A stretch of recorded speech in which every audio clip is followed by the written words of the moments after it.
Vous vous rappelez peut-être de cette scène du film Interstellar de Christopher Nolan. Murph is a great kid, but she's been having a little trouble lately. Ça se passe dans un futur relativement proche, on a Matthew McConaughey qui est convoqué au collège de sa fille. She brought this in to show the other students the section on the lunar landings. Et là, il s'entend dire que sa fille perturbe les cours parce qu'elle explique à ses camarades de classe qu'on a marché sur la Lune.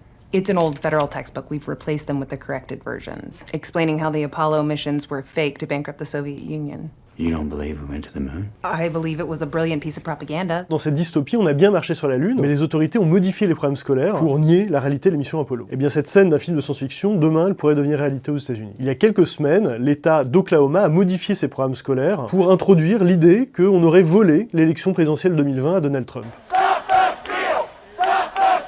Cette thèse, selon laquelle l'élection a été volée, qu'il y aurait une fraude massive, eh bien elle est démentie par des dizaines de décisions de justice aux États-Unis.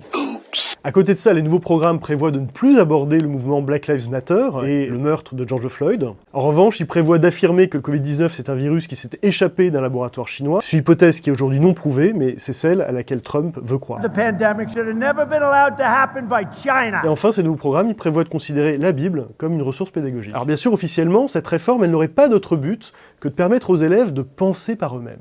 L'Oklahoma, c'est pas n'importe quel État, c'est un bastion du parti républicain. Trump y a fait plus de 66% des voix lors de la dernière élection présidentielle. Cette réforme, en plus, elle est loin d'être neutre budgétairement, elle coûterait 33 millions de dollars aux contribuables pour remplacer les manuels scolaires et le matériel pédagogique.